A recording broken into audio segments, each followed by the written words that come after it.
Bill Hogan says, our people are partners and our customers take care of the first two and they will take care of the customer. Awesome. And then Kristen says, great session, Tom. What advice do you have for women executives in sales in a company like NetApp? Or I might rephrase, my guess is they were ahead of their time in supporting women. So maybe what are some best practices that other companies could maybe utilize? It mystifies me why companies don't realize that you want diversity in your leaders. Diversity of thought. I was in England one time and I looked around the room. We had 15 NetApp people in the room, all male, all about the same age. Most of them went to the same school. And I said to them, anything hit you odd about this?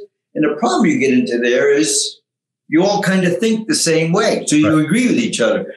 I used to always love when I would roam the country, especially at the beginning. I'd ask everybody, where'd you come from? And I loved that they came from different places because that way there's no cookbook. So with that in mind, I think, well, first of all, female executives that are very, very good have tremendous power, in my opinion, because people aren't used to seeing them all the time. And when they do see them and they're really, really good, it makes a big, big impression. But I just really am amazed that we're still even wondering why. I mean, right? If you've been around really good sales executives, you don't even think about it. It's a man, woman, black or white. You go, that person's really good. And when you see I think the way the females can be challenged still is like if you do business in Asia, because the way they think is a little off. But that maybe I'm not even up to date on that the more I think about it, because I can think of some female executives there. But all I would say about anybody is be authentic. Be who you are. Don't try to fit in. Don't try to be what the other people might think of is what they want in a sales executive. When I travel the world doing my business, I was Tom Mendoza, wherever I was sensitive to culture, but I still was me. And it worked out well for me because people really know they're talking to the real person. I think sometimes because company cultures make people think you have to act a certain way. And I think that's a weakness to a culture. Yeah. Again, I think it's a much stronger culture if Randy thinks differently than me, Bill Hogan walks in, Melissa walks in, and we think differently. We're going to come up with better conclusions. And then the key is argue about it, think about it, talk about it. When that door opens, we've made a decision, march, execute. So I don't really have any, I would say be authentic is my number one thing. And if you think, gee, I'm trying to fit in by doing this because that's how you'll get further ahead and then perform. One of the beautiful things about sales is there's a scoreboard. Yeah. And if you can make stuff happen, the greatest thing you could say about an executive, Suresh Vasudev's a very successful CEO now, sold a couple companies already. And I always held him up as the best NetApp employee. We had one time, Randy, we talked about how can we grow faster? And we came up with 3 initiatives that we really would love to drive. And we said, an executive said, if we could have one person in the company do it, we may not want them to because they may be on something more important. Suresh was the answer all 3 times. I think I answered it all 3 times. Everybody agreed. And we had a new head of HR that day, Gwen McDonald, was a super close friend of mine. She had just started. She's retired now. And she said, what is it about Suresh Vasudev? And we got to hire more of those guys. And I still remember what I said, and that's probably 20 years ago. I said, number one, Suresh took a very broad view of our business. So business development, he ended up running engineering. We almost made him CEO. He pulled himself out in like 2012 because he felt it was too big an opportunity for his first CEO job. But he took such a broad view of the business. I found myself wanting to talk to him about things that had nothing to do with his job. So that's a point one for anybody. Be broad. Companies don't hide what they're trying to do. Make sure you understand the company strategy and what can you do to help. Number 2, he was great on cross-functional teams. If you're in a big company, you don't own all the resources. I want an SAP implementation team. I need sales. I need backup. I need service. I need systems engineering. I don't own all these resources typically. Marketing. So we got to be able to cross-functional team. He was that guy that the answer was always a higher quality because he's in the room and he never cared who got credit. And the last thing, and this is what I tell college kids, people say this about you, your career is going to go on a rocket ship. What we would say about Suresh is whatever you give him is going to come back better than you expect. So when I'm looking to solve cancer here, Randy, when you take on the quota, it was taking 2 hours. Done. He goes away, goes back. What do you know? Now it takes 30 minutes. Whoa. And so if people say that about you, what happens? They start giving you. The other thing, Randy, I'll point out, most people like to be involved in things that they're really good at and they already know how to do. That's not the biggest problems. He was that guy. All he wanted to know is, if I did what, did I help the company the most? And his hand went up. And then you forgot about it when you gave it to him because you knew it was coming back better than you expected. You're on a rocket ride if those things are true. Oh, Suresh, great. Now, what's he doing now? He's the CEO of a company called Sysdig. He was the CEO of Nimble, and he sold Nimble to HP. Then he was the CEO of a second company he sold, and now he's the CEO of Sysdig, and he's doing very well. Awesome. That's great. So you've obviously mentored a lot, given other people advice. What's kind of advice that you've received along the way? John Morgridge, I think, was probably the first. I said to John, I did an interview throughout NetApp with John one time. John was the first CEO of Cisco. Cisco sits on John Morgridge Way. He hired John Chambers, right? And then he became chairman after Don Valentine. John, when I first started in sales, I was the first guy on the West Coast for a company called Stratus. John ran sales and marketing. And he came out and he said to me, the guy in New York's doing better than you are 6 months ago. I said, yeah, it's because the product fits better where he is. I said, here's something I'll give you advice on, John. That guy's going to he's turning over his sales team left and right. He's taking the accounts personally. That will not be a long-term success. I said, I'm hiring guys. I sell things. I give them to them. I'm trying to build. It's a tough territory because it was mostly financial institutions we didn't have. But I'm planting the flag here, and I'm not going anywhere. He told me years later how much he appreciated that because he really was asking, why is he doing better? And we had a relationship where he came out. He said to me, they hired a regional manager on the West Coast. I'm the top district in the United States for LA. And everybody said, you got to take this job.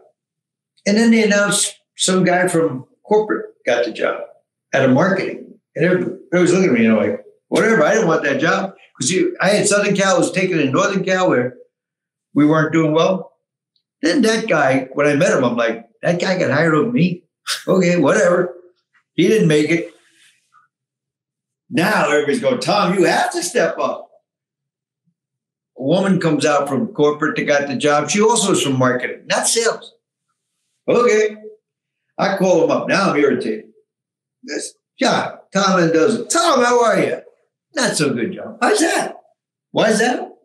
You just hired the second bozo in a row to run the West Coast, and you didn't even interview me. And I'm waiting for John to go, geez, Tom. He goes, interview you? I'd never hire you for that job. What? What? He says, Tom, do you remember when I asked you to be on the comp committee? I'm like, I guess so. He goes, remember what you said to me? I said, He said, you told me, John, I'm a sales guy. I don't do that. And then he gave me 3 other examples of things that he had asked me to be a part of in the company, corporate. I'm like, John, I sell shit. I'm good. He says, Tom, they're all in your job description of what you're telling me I should have just interviewed you for. And I realized, Randy, I niched myself. Yeah, great. Said, I love you in the job you're in. You're not going anywhere. You're good. We're good. I'm like, and so I had to really do some self-realization on that and realized I was only doing stuff I liked. I wasn't really trying to grow. Honestly, I thought I probably was doing better than I ever expected anyway. I didn't have high expectations. I didn't have any role models I'd seen do what I was trying to do. And I woke up and I started to take on different. I actually used my goal system after that to change things. But he taught me, you know what? Your actions tell people what you really want to do. And if you don't want to take on a big challenge, you shy away from them. They're fine with that.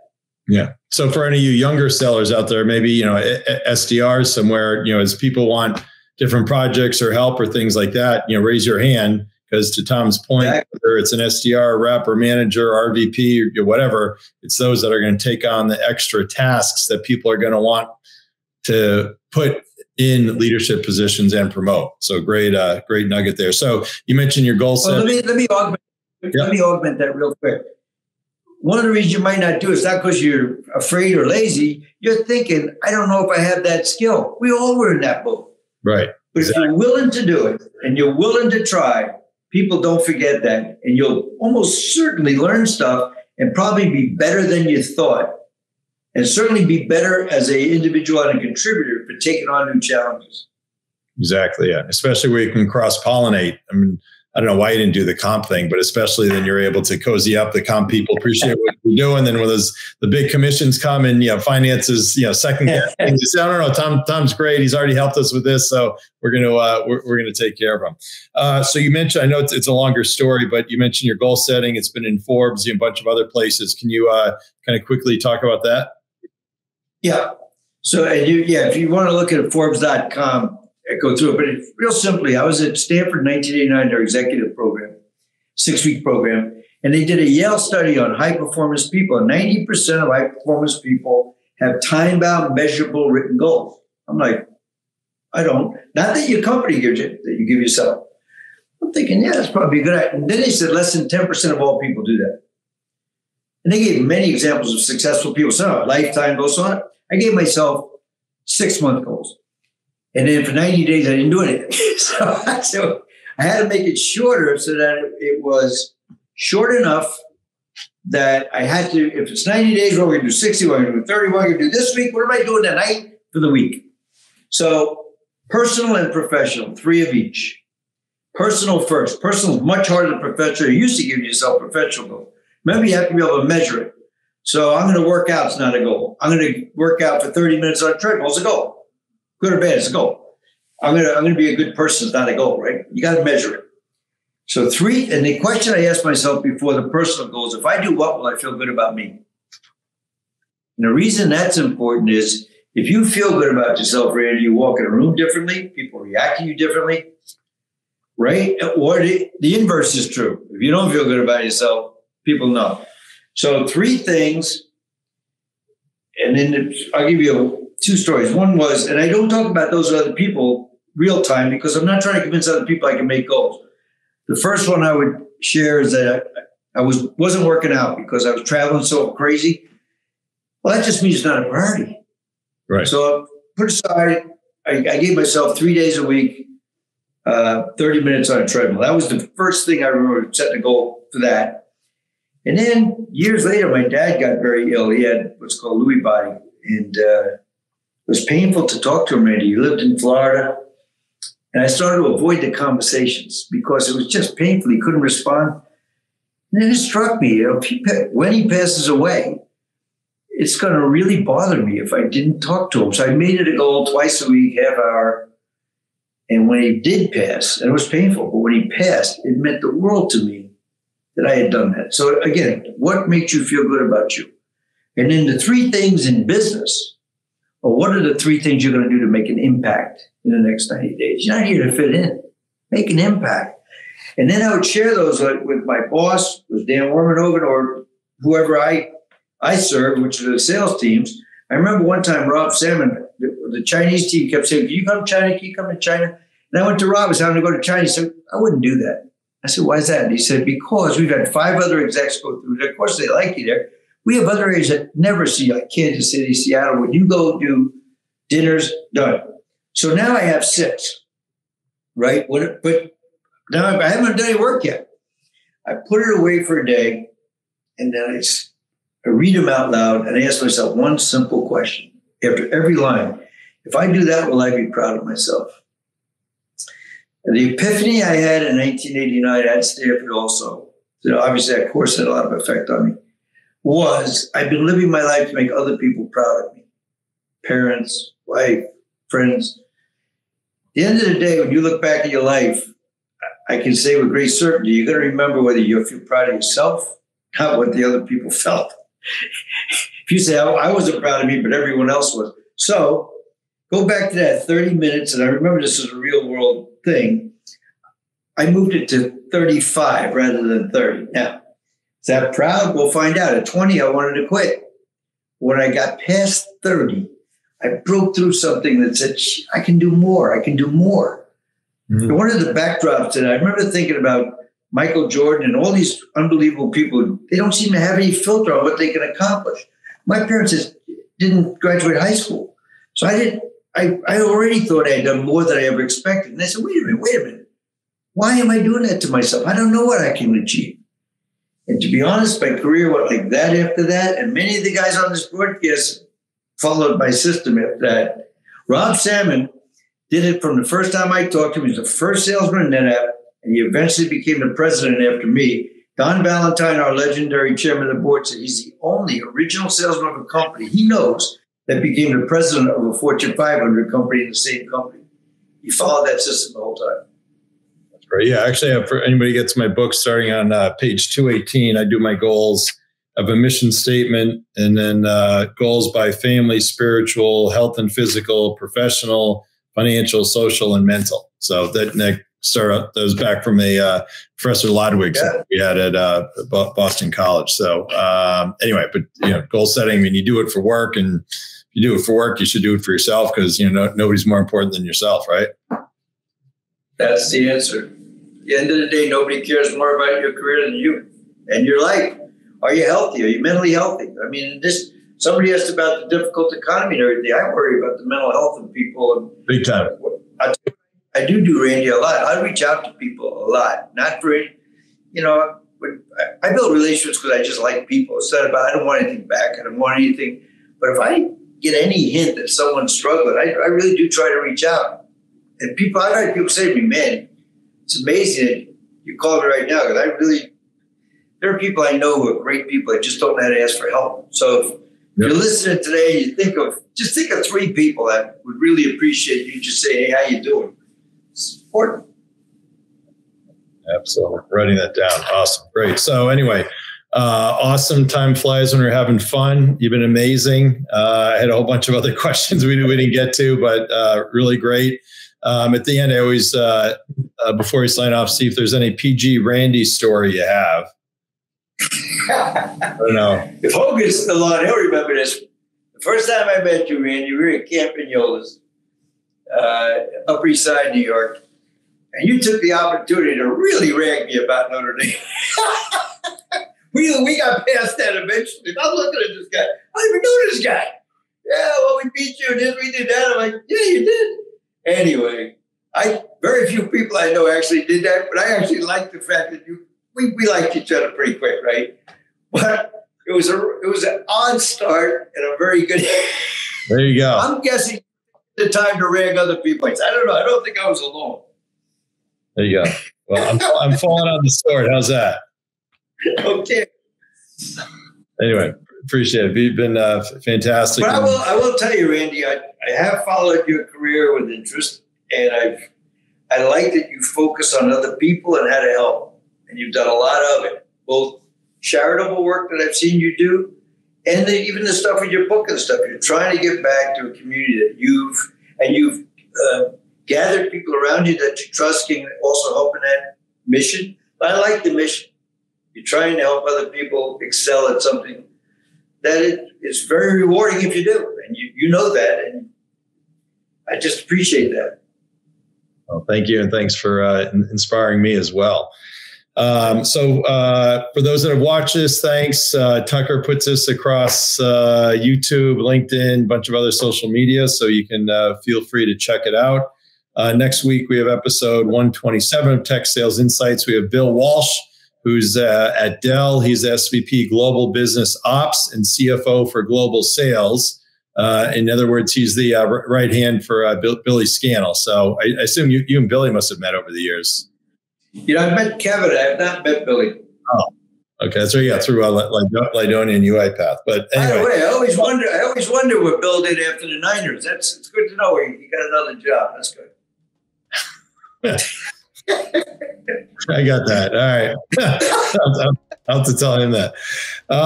Anyway, so you've been amazing. Thanks. Stay on as we cut off here, and everybody else have a great day and great week. And figure out who the three people are you're going to call.